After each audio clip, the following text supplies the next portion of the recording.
তো হ্যালো সবাইকে, এই দেখো বাসি কাজকর্ম ঘুম থেকে উঠেই চোখে মুখে জল দিয়ে বাসি কাজে যে করতে লেগে পড়েছি। কোনো দিনই বাসি কাজ সেরকমভাবে শেয়ার করা হয় না, কারণ আমার তো ক্যামেরা ধরার কেউ নেই। আর এই দেখো ফোন এধার ওধার হয়ে যাচ্ছে, দেখেছো? এখানে রেখে ওখানে রেখে আমাকে ভিডিও করতে হয়, স্ট্যান্ডও নেই। তো সেই কারণেই হচ্ছে মানে বাসি কাজকর্মগুলো মানে ঘুম থেকে উঠে যেহেতু তাড়াহুড়ো থাকে, কারণ বরমশাই উঠে যায়, তাকে চা করে দেবো, টিফিন করে দেবো, খেয়ে যাবে, আবার কোনো দিন রুটি তরকারি নিয়ে যাবে। ওই কারণে হচ্ছে বাসি কাজকর্ম আমার শেয়ার করা হয় না, একা হাতে যেহেতু। তো হচ্ছে আজকে সময় পেয়েছি, ওই কারণে বাসি কাজ শেয়ার করবো বলে এই যে টুকিটাকি বাসি কাজ শেয়ার করছি তোমাদের সাথে। তোমাদের কেমন লাগলো তোমরা কিন্তু জানিও। এই যে রান্নাঘরটা আগে মুছে নিচ্ছি, উঠেই আগে মানে মোছা ধোয়া এগুলোই শুরু করি।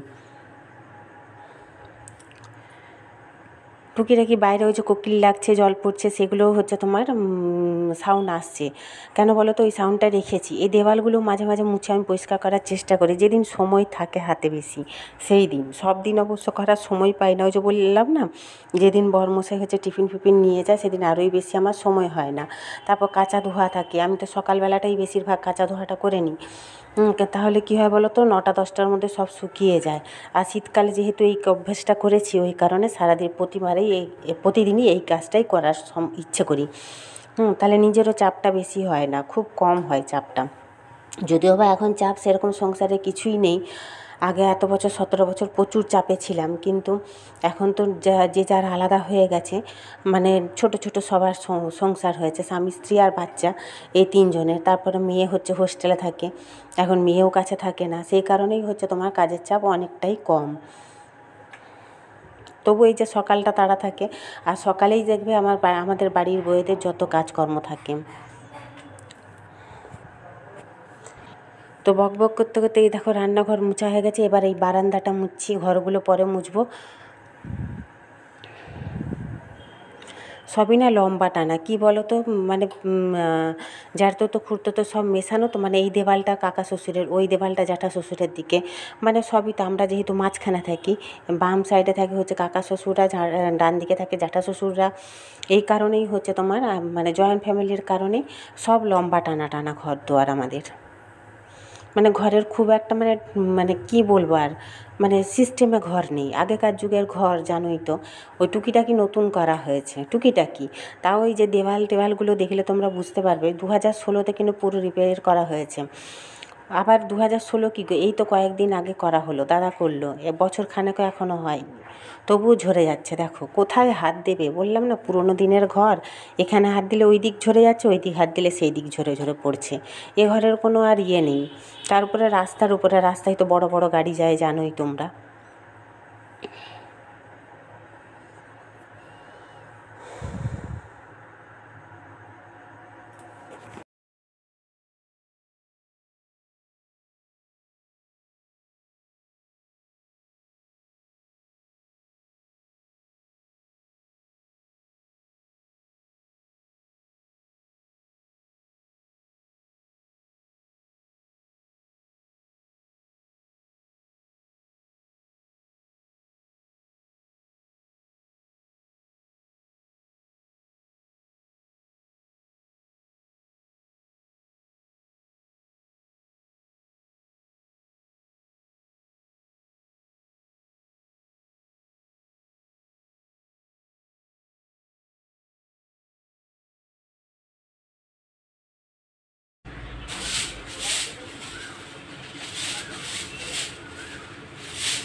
তো এটা এখন বাইরে ঝাঁটাচ্ছি, বাইরের যে গলিটা থাকে ওই গলিটা দিয়ে যাওয়া আসা করা হয়।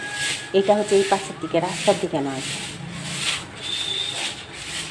কেমন রোদ উঠেছে দেখেছো? এখন ওই 7:30 বাজেনি, তাতেই। অবশ্য আমি একটু 7টার পরেই উঠি, আমি 7টার আগে উঠি না যদিও বা। ওই খুব সকালে আমি উঠতে পারি না, আমার ভীষণ অসুবিধা হয়। যেদিন উঠে যাই সেদিন খুব সত্যি কষ্ট হয়, কারণ আমি খুব সকালে উঠতে পারি না। আমাকে রাত বলে আমি রাত 2-3টে জেগে দেবো, কিন্তু সকালটা আমাকে ঘুমাতে হবে, মানে ভোরবেলাটা আর কি।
টাইম কলের জল এসছে, এগুলো ধোয়া হয়ে যাচ্ছে, ঝাঁটানা পেটানো সব হয়ে গেছে, এগুলো ধুয়ে নিচ্ছি জল ঢেলে ঢেলে, তারপর একটু ঝাঁটিয়ে নেবো আবার জল দিয়ে।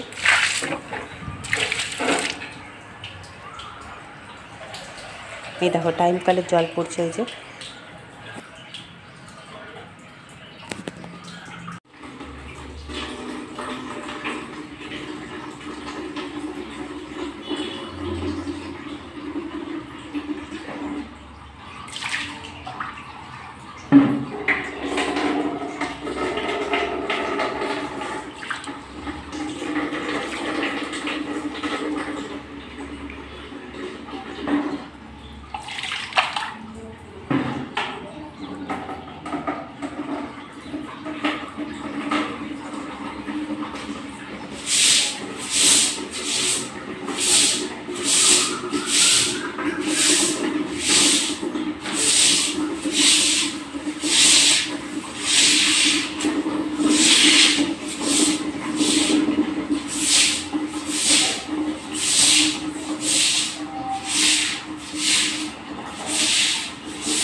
নারকেল ঝাঁটাটা দিয়ে ভালো করে জলটা ঝাঁটিয়ে নেবো, দিয়ে হচ্ছে তোমার একটা পোছার মতন আছে লম্বা ডান্ডা, ওইটা দিয়ে মুছে নেবো, মানে টেনে নেবো জলটা। তাহলে কী হয় বলো তো, তাড়াতাড়ি শুকিয়ে যায়। অবশ্য হাওয়া দিলে শুকোয়, না হলে না ব্যাস জল চপচপা থেকেই যায়, আর পায়ে পায়ে আরও বেশি কাদা হয়ে যায়, জানো তো।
টেনে নিচ্ছি।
গুড মর্নিং, শুভ সকাল সবাইকে। কেমন আছো তোমরা সবাই? নিশ্চয়ই সবাই ভালো আছো, আমিও ভালোই আছি। আজকে হচ্ছে মঙ্গলবার, ব্লগটা তো অনেকক্ষণই শুরু করে দিয়েছি, দেখেছো। আজকে একটু সকাল থেকেই শুরু করলাম, প্রতিদিন তো আর করা হয় না, আর যেদিন কাঁচা ধোয়ার বেশি থাকে সেদিন আরোই করা হয় না।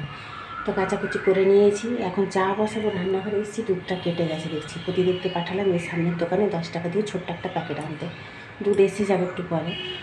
চাটা করে নিই, তারপর তোমাদের সাথে কথা বলছি। 8টা বেজে গেল এর মধ্যে, দেখেছো। কী করবো দেখি, কী খেয়ে যাবে, নিয়ে যাবে না, দুপুরে আসবে, তো তোমরা দেখতে থাকো। কাজ সেরে এসে রান্নাঘরে ঢুকলেই না আমার ভীষণ জল তেষ্টা পায়। আমার না প্রচুর সকালবেলা সকালবেলা কেন, আমার জল তেষ্টা প্রচুর পায়। যদিও বা গ্যাস অম্বল হয় বলে হয়তো ডাক্তারবাবু তাই বললেন যে গ্যাস অম্বল হয়তো ভীষণ, ওই কারণে আমি জল না খেয়ে না সকালবেলা না থাকলে ভীষণ কষ্ট হয়। কী বলো তো, আমি তো মাঝে মাঝে নির্জলা উপোস করি, তো আমার সেই কারণে বেশি কষ্ট। এই দুধটা কেটে গেছে ওই যে, আর এই যে প্যাকেট দুধ প্রতিদিন নিয়ে এলো, ওটাতে চা করে দিচ্ছি।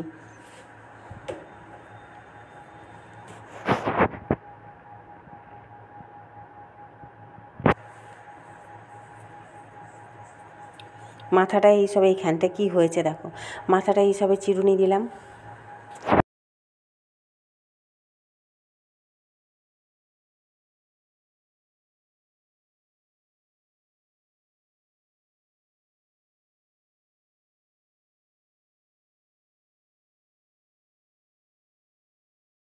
বরমশাইয়ের জন্য পকোড়ি বসাচ্ছি, পেঁয়াজ দিয়ে, বেসন দিয়ে, খাবার সোডা দিয়ে, লঙ্কা গুঁড়ো সামান্য দিয়েছি, দিয়ে হচ্ছে তোমার পেঁয়াজি করে দিচ্ছি ছোটো ছোটো করে, আমরা পকোড়িও বলি, তো করে দিচ্ছি। ওটা দেবো, আর হচ্ছে শসা কেটে দেবো, পেঁয়াজ কেটে দেবো, ওই দিয়ে মুড়ি খেয়ে যাবে বললো। লঙ্কা গুঁড়োটা কালকে রাত্রে নিয়ে এসেছিলো বললাম তোমাদের, আর হলুদ গুঁড়োও নিয়ে এসেছিলো, সেগুলো কেটে নিয়েছি লঙ্কা গুঁড়োটা। এই যে আমার শসা কেটে দিয়েছি, পেঁয়াজ কেটে দিয়েছি, দেখো।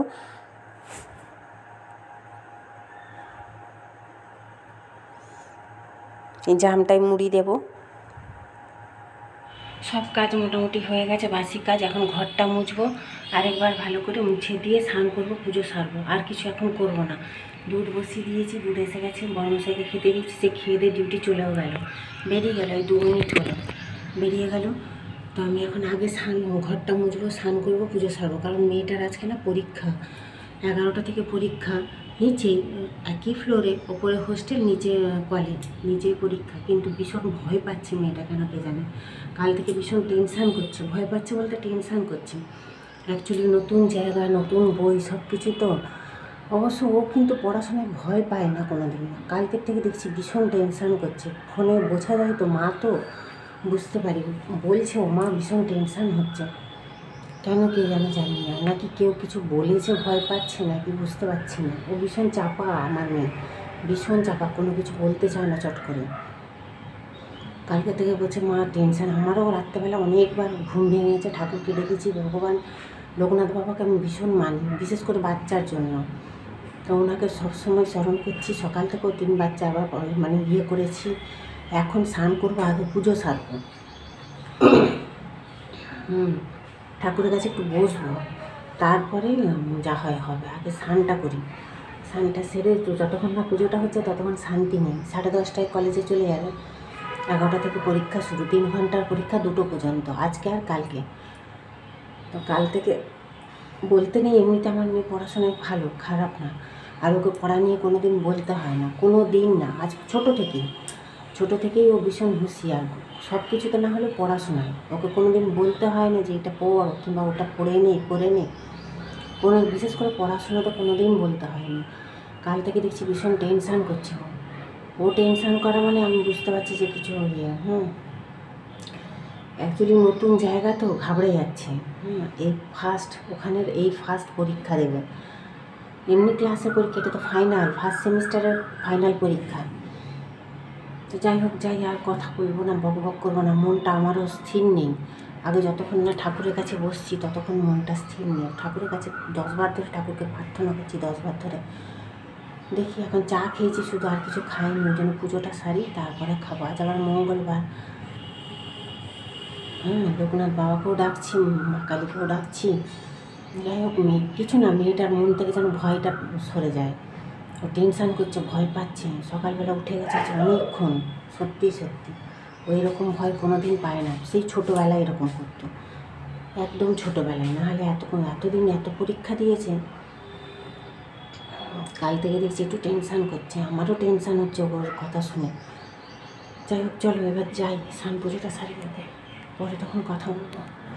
দেখো আমি এসেছিলাম উপরে দিদির কাছে দুটো কাগজের জন্য। দিদি বলল দিদির কাছে নেই, আমাকে নিচে আবার খুঁজতে হবে। কেমন শুয়ে আছে, গায়ে হাত বুলাচ্ছে, দেখো কেমন আদর খাচ্ছে, দেখেছো? এটা সেই চুটকিটা, একদম চুটকিটা, একটু বড় হয়েছে জানো তো, একটু বেশ লম্বায় বেড়েছে।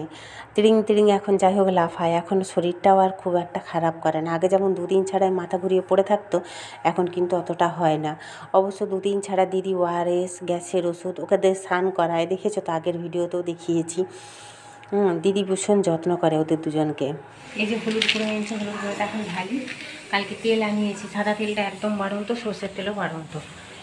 ওই যে বলছি না মাসের আর 2 দিন বাকি, সব বাড়ন্ত তাই আনিয়েছি। ও মা পতিদেব এসে গেছে এক্ষুনি, আমাকে বলছে বড়ো গাড়িটার কাগজ খুঁজতে, সেই যে পুরোনো গাড়িটার। এবার কাগজ খুঁজছি, দেখছি সে এসে গেছে। কী হলো, কটা বাজে, 1টা 2টো বেজে গেল নাকি? দিদির সাথে একটু বক বক করছিলাম, তারপর দেখছিলাম 1টাও বাজেনি, 1টা বাজতে এখনো 3 মিনিট বাকি। যাই ইঁচড়টা সেদ্ধ করে, ইঁচড়টা না করলে কালকে করবো, কালকে লাউ আছে, লাউটা করবো। ওই জন্য আজকে ইঁচড়টা যেটুকু ছিল সেটা করে নিয়েছি। যেটুকু মানে ও আমাকেই খেতে হবে, এতটাই করো আর এতটাই করো, সে আমাকে খেতে হবে। বড্ড খাবে এইটুকু। টকের ডাল বসিয়েছি, পটল ভাজা করেছি, আর মাছ তো কাল থেকে পরের করা আছে। ব্যাস, আমি তো খাবো না, আজকে মঙ্গলবার। হলুদ গুঁড়ো কালকে আনিয়েছি, লঙ্কা গুঁড়ো আনিয়েছি, লঙ্কা গুঁড়োটা আজ কদিন শেষ আনিয়েছি। একটু ঝাল না হলে না আমি খেতে পারি না। শুধু কাঁচা লঙ্কা দিলেও তার আবার মুখে পড়লে, বরের যদি মুখে পড়ে সে চিৎকার করে, ওই কারণে কাঁচা লঙ্কাও দিতে পারি না জানো। সিঁদুর টিপটা টিপের উপরে পড়েছি, কত বড় লাগছে, ঢ্যাবড়া লাগছে। তো হচ্ছে কী বলে, রান্না সেরকম কিছুই নেই, ডাল বসিয়ে দিয়েছি, এঁচড় সেদ্ধ হয়ে গেছে, মশলা করা আছে কাল থেকে। কালকে তো রাত্রে ঘুগনি করিনি, ঘুগনি করতে যে দিদি দিল ঘুগনি, যেটা করা হয়নি। ঘুগনি পুরো মশলা, আদা পেঁয়াজ রসুন বাটা আছে, তো ওটা দিয়ে হয়ে যাবে এঁচড়টা এখন। আর রাতের কথা, রাতে আছে তখন মটরটা সিদ্ধ আছে, দেখা যাক করলে করে নিতে পারি। তো এখন এঁচড়টার ডালটা ছুঁকবো, পটল ভাজা হয়ে গেছে, বরের মাছ করা আছে, ভাতটা হয়ে গেলে হয়ে যাবে, রান্না শেষ। আজকে আর রান্না বাড়া সেরকম কিছু নেই। হলুদ গুঁড়োটা ঢেলে নিই। দেখতে পাচ্ছ আমাকে, অনেকক্ষণ চলে এসেছি, 15-20 মিনিট হলো শুয়ে আছি, শুয়ে শুয়ে ফোন ঘাটছি। 2:45 আজকে সব হয়ে গেছে, ধোয়া মাজা গোছানো সব। ওদিকে বেশি খেয়ে দেশে ডিউটি চলেও গেছে অনেকক্ষণ, আজকে তাড়াতাড়ি চলে গেছে, কারণ আবার নাকি প্ল্যান্ট থেকে আসবে, মানে এখানে ডিআরএম অফিস আবার আসতে হবে, 4টা 4:30টায় আসবে আবার, ওই কারণে তাড়াতাড়ি চলে গেছে। তো যাই হোক, এখন শুয়ে শুয়ে আমি ফোন ঘাটি, বিকেলবেলা আবার তোমাদের সাথে দেখা করবো, কী কথা বলবে, গাড়ির আওয়াজই শোনো তোমরা। এখন রাখি না। গুড ইভিনিং, আমরা হাঁটতে বেরিয়েছিলাম, এখন ফিরছি বাড়ি। অন্ধকার অন্ধকার লাগছে, দেখো আলো নেই এখানটায় না, দোকানটা বন্ধ, ওই দোকানটা। গরম লাগছে এখন। যাচ্ছে তো যাই, আইব্রোটা করে দিয়ে গেল, কেমন লাগছে বলো? আমার পাতলা ভ্রুটা ভীষণ পাতলা, মানে ভ্রু আছে, কালারটা পাতলা, মানে কালো না খুব একটা, বুঝেছ? ভালো হয়েছে বলো? আমার তো ভালোই লাগে বেশ আইব্রো করাটা। একটু বরফ ঘষলাম, এখন না লাগে ভীষণ আমার। তো এই যে তরকারি করবো, কালকে থেকে মটরটা সেদ্ধ করা আছে, আলুটা একটু ভেজে নিলাম এই যে তেলে, ঘুগনিটা করে নেবো, আটাটা মেখে রেখেছি। বুঝো, বরের মতন রুটি করবো, আমার তো ভাত আছে, এঁচড়ের তরকারি আছে, আর ঘুগনি দিয়ে খাওয়া হয়ে যাবে। আজ তো মঙ্গলবার, ডিম ফিম খাবো না। তো যাই হোক, তো আজকের ভিডিওটা এই পর্যন্ত, আর বড় করবো না। ভিডিওটা কেমন লাগলো তোমরা জানিও, যদি ভালো লেগে থাকে একটু লাইক কমেন্ট শেয়ার করে সাপোর্ট করো, পাশে থেকো। তোমাদের সবার কাছে অনুরোধ রইল বা রিকোয়েস্ট করলাম, বড় দাদা দিদিদের কাছে, ছোটো ভাই বোনেদের কাছে, তোমরা একটু সাপোর্ট করে একটু পাশে থেকো। তো আজকের মতন টাটা, গুড নাইট। কালকে দেখা হবে আবার একটা নতুন ভিডিওর সাথে। চুলগুলো পুরো উঠে উঠে দেখো ফাঁকা হয়ে গেছে, আমার চুল এত ফাঁকা ছিল না। যাই হোক, টাটা আজকের মতো।